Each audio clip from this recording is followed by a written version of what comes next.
Yeah, what's up, base bossing basement? Please like that like, keep the haters away, subscribe if you like it, and blah blah blah blah. Triple B's in the house now. You know, Sebastian Fondura, Tszyu too, Tszyu too. Now, allegedly, right? Tszyu was the favorite, and I'm like, well, hang on a minute. He got absolutely bladdered. He lost the first fight. Yeah, they go, oh, the blood. Yeah, it makes difference. He lost the first fight. He got bladdered by Murtaz Zaliev at 5-1, which I called, by the way. So I hope you got on that and made some cash money. It was ridiculous to put a unbeaten Russian, right, with a large knockout record with Tszyu. And you know what? It wasn't a dreadful fight.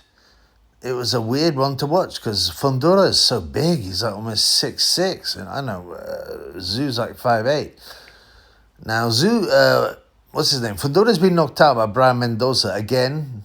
It was 7-1. I told people to get on it. I hope they got on it. Because them tall guys are always going to get clipped on the end of the chin by overhand shots. And that's what Tszyu kept on doing throughout the whole fight. Overhand. And he landed some. But Fundora took them all. I don't want to sound like Adam Smith, right? But I'm going to say it in his voice.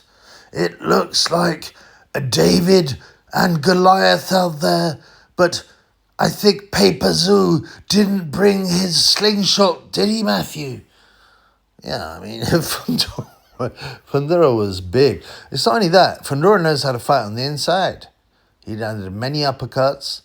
As I said, he did get clipped by Tszyu a few times, but Tszyu is probably an overrated puncher. Tim Paper Tszyu, as my boy Cyborg Boxing calls him, because every Aussie has to pay to watch Tszyu fight.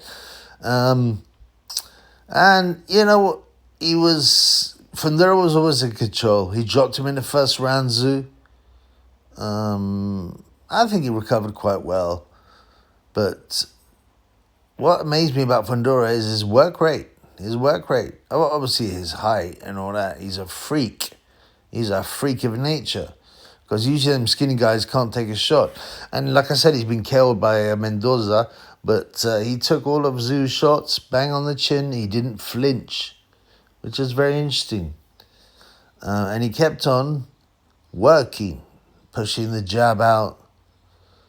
You know, for a tall fighter, he could fight on the inside. The uppercut on the inside was a very useful weapon for Fundora. I really like Fundora. You know, I'm not quite sure why, but he seems to be, reasonable guy, pretty humble, he's found his place in the world as a boxer. He's got a sister who's world champion, but we all know women's boxing is so whack that means nothing. And no doubt they go, they're the first brother and sister to hold world championships at the same time. It's amazing, isn't it, Matthew? Yeah, go away, Adam Smith, you're a bum. I don't think he was commentator on this because it's a prime fight, thank goodness. But I had to listen to that bum, Adam Smith. That idiot who knows nothing about boxing.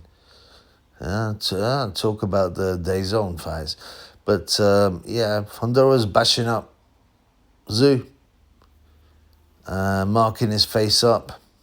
Tszyu's gutsy. He carried on trying. But, I haven't looked at the punch stats, which are ridiculous anyway. They're just two people touching buttons. But it seemed like for every one punch Tszyu landed, Fundora landed 3. And they were spiteful shots. He's got broad shoulders, Fundora. You don't expect skinny guys to fight, but what? To be able to hit hard, but Thomas the Hitman Hearns could. Deontay Wilder could, So, with Fundora, we've got another one of these guys who's broad shoulders, who's a vicious puncher. Yeah, his chin's in the air a bit. But, he's good. And this is where it gets different. He's good at fighting on the inside. He doesn't just throw wild right hands like Deontay Wilder. He will drop an uppercut in on the inside. Not only that, Not only that, but he keeps throwing. He keeps throwing. He doesn't stop throwing. I think eventually he'll get chinned spectacularly, like he did by someone like Brown Mendoza, but Tszyu was not the man. Tszyu was not the man. He landed about half as many punches, if you believe the punch stats, which are rubbish.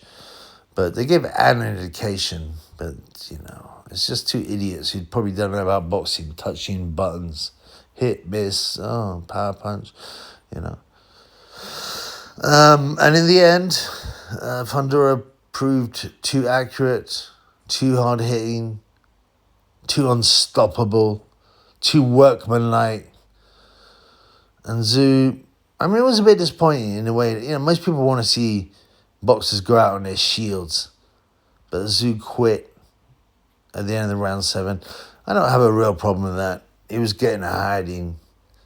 But you could say, well, he always had the chance with an overhand shot to knock out Fundora. But he needs to retire. The pay-per-view scam, the pay-per-view grift needs to stop. Needs to stop now. And we need to get some real fighters from Australia, like Jai Opataya. That's how you pronounce it. Jai Opataya. And Teramoana Jr., rather than, these Nipo bums. So, overall, I enjoyed the fight. I was slightly disappointed that Pay-Per-View pulled out.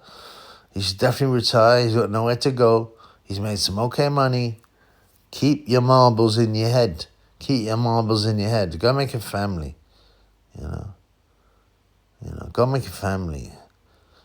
If you really want to fight again, then boxing's not for you. Like pro boxing. You've reached a good level, but pro boxing is not for you. Do BKFC.